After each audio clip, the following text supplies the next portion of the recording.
निकला हुआ था। थोड़ी जांच करने के बाद जब उसने अजीब सी चीज के सिरे को दबाया तो उसने देखा कि दीवारों से हजारों बेबी एंजल्स बाहर निकलने लगे, पर थोड़ी ही देर में वो सब वापस दीवार के अंदर चले गए। बस उनके शरीर का थोड़ा सा हिस्सा बाहर रह गया। अब उस आदमी को समझ आया कि ये अजीब सी दिखने वाली चीज असल में थी क्या। एक आवाज हमें बताती है कि जिंदगी के इस दौर को सीखना कहते हैं। उस बटन की सच्चाई जानने के बाद वो आदमी अपनी उंगली सूंघने लगा। उसने खूब शोर मचाया कि अगर कोई आसपास हो तो उसकी मदद करे, लेकिन जब उसे कोई जवाब नहीं मिला तो वो एक के बाद एक अलग अलग बटन को दबाने लगा। हर एक बटन से नई नई चीजें कमरे में गिरने लगती। कभी टूथब्रश निकल आता तो कभी एक बड़ा सा गुलदस्ता। उसने हिसाब लगाया कि एक बटन को दबाने से एक पर्टिकुलर चीज ही बाहर आती थी। उसने अपनी इस थ्योरी को टेस्ट करने के लिए एक ही बटन को बार बार दबाकर चॉपस्टिक्स का ढेर लगा दिया, लेकिन अगले बटन को दबाते ही एक शॉपिंग कार्ट तेजी से निकला और जोर से उसके पैर पर लगा, जिसकी वजह से वो दर्द में चिल्लाने लगा। जब उसने अगले बटन को दबाया तो वो ट्रांसफॉर्म होकर एक बच्चे के पिछवाड़े में बदल जाता है, जिसने उसके मुंह पे पाद दिया। इसके बाद उसने अलग अलग बटनों को दबा दबा कर ढेर सारी चीजें इकट्ठा कर ली। जब वो एक बॉल से खेल रहा था तो वो जाकर एक बटन पर लगी, जिससे सुशी नाम की एक लजीज जापानी डिश बाहर आई। वो खुश था क्योंकि उसे वाकई में बहुत भूख लगी थी। वो सोच रहा था कि सुशी के साथ साथ सोया सॉस भी मिल जाए तो मजा आ जाएगा, पर उसके बार बार बटन दबाने के बाद भी हर बार सिर्फ सुशी ही निकलती। तो वो चुपचाप जो मिला है खाने लगा। खाना खत्म हो जाने के बाद जब उसने और मंगवाने के लिए फिर से बटन दबाया तो अब की बार सोया सॉस की एक बोतल उसके सामने आ गई। उसने गुस्से में बोतल को दूर फेंक दिया कि जब जरूरत थी तब तो आई नहीं। हाँ। अगला बटन दबाने पर उसे 3D चश्मे मिले। चश्मे पहनकर उसे एक बेबी एंजल अपने बटन की तरफ इशारा करता हुआ दिखने लगा। ये देखकर वो बहुत खुश हो गया क्योंकि उसे लगा कि मैंने तो कमरे का रहस्य सुलझा लिया है। लेकिन बटन दबाने पर एक काउंटडाउन शुरू हो गया, जिसके आखिर में दीवार से एक बहुत बड़ा पिछवाड़ा बाहर आया और उसने उसके मुंह पे पाद दिया। थोड़े और बटन्स दबाने के बाद उसे एक किताब मिली जो उसे काफी मजेदार लगी। कुछ घंटों में उसने उसके 5 पार्ट पढ़ डाले, लेकिन जब उसने छठी किताब पढ़ने के लिए बटन दबाया तो 7वीं किताब बाहर आई। परेशान होकर उसने दूसरा बटन दबाया, लेकिन उसमें से भी 8वीं और 9वीं किताब ही निकली। किताब की चाह में उसने एक और बटन को दबाया, तभी उसे अपने पीछे एक दरवाजा दिखाई पड़ा। वो उसे देखकर बड़ा खुश हुआ कि आखिरकार अब वो बाहर निकल सकता है, लेकिन अपनी इसी एक्साइटमेंट में वो यही भूल गया कि आखिर वो बटन था कौन सा। तो वो ऐसे ही कोई भी बटन दबाने लगा। पहला बटन दबाने से एक अफ्रीकन आदमी एक दीवार से दूसरी की तरफ भागते हुए गया। दूसरे वाले से उसके सर पर पानी गिरने लगा, लेकिन आखिरकार तीसरी बार में दरवाजा खुल गया।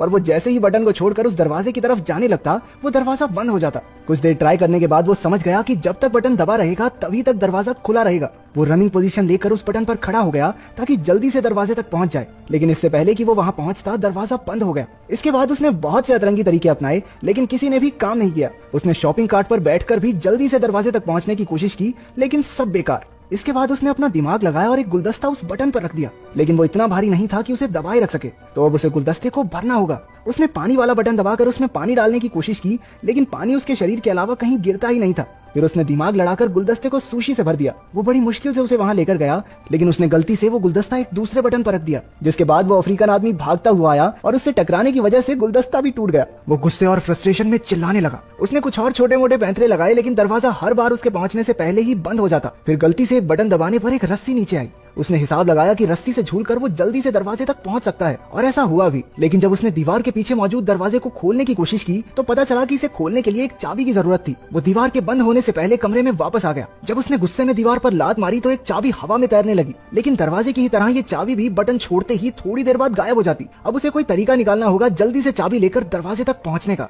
लेकिन जब उसने चाबी वाला बटन फिर से दबाया तो दीवार में से एक कुत्ता बाहर निकलकर उस पर भौंकने लगा। वो फिर से कंफ्यूज हो गया क्योंकि सारे बटन एक जैसे तो दिखते थे। इसके बाद उसने सही बटन ढूंढकर उस पर सुशी का एक टुकड़ा रख दिया। एक दो बार फेल होने के बाद आखिरकार वो चाबी लेकर दरवाजे तक पहुंच ही गया, लेकिन अभी मुसीबत खत्म नहीं हुई थी। दरवाजे के ऊपर की तरफ एक नंबर वाला लॉक भी था। वो जल्दी से कमरे की तरफ गया, लेकिन बाहर निकलते हुए फिर से दीवार जोर से उसके पिछवाड़े पर लगी। उसने फ्रस्ट्रेशन में प्लंजर दूसरी तरफ फेंका और उसके एक बटन पर लगने से वो अफ्रीकन आदमी फिर से बाहर आया। लेकिन अब की बार उसने नोटिस किया कि उस अफ्रीकन आदमी के सर पर 3 नंबर लिखे हुए थे, और शायद उसी नंबर से वो ताला खुलेगा। क्योंकि दीवार बार बार बंद हो जाती थी तो उसने 3 बार में वो ताला भी खोल दिया। दरवाजा थोड़ा जाम सा लग रहा था तो उसे थोड़ी एक्स्ट्रा जान लगानी पड़ी, और इतने में दीवार भी वापस नीचे चली गई। वहां पर इतनी जगह थी ही नहीं कि वो दरवाजे को पूरा खोल सके। वो हताश हो गया और वहीं बैठकर रोने लगा। उसे कमरे के अंदर का समय याद आ रहा था। उसे एहसास हुआ कि कमरे में उसके पास कितना कुछ था। हाँ, वो बाहर नहीं जा सकता था, लेकिन जो चीजें उसके पास थी उसने समय रहते उनकी कदर नहीं की। अचानक अपनी बाईं ओर से उसे हवा का झोंका महसूस हुआ। वो उस नकली दीवार को खोलकर बाहर की तरफ भागा। वो पूरी जगह बिल्कुल एक जैसी थी। ऐसा लग रहा था मानो वो एक ही जगह पर भाग रहा हो। भागते भागते वो एक दूसरे कमरे में पहुंचा जहां रोशनी थोड़ी कम थी। उसके अंदर आते ही दरवाजा बंद हो गया। एक आवाज हमें बताती है कि जिंदगी के इस पड़ाव को प्रैक्टिस कहते हैं। कमरे में उस आदमी ने अलग अलग बटन दबाने शुरू कर दिए। किसी बटन से एक सिंगर के मुंह से गाते हुए आग निकलने लगी,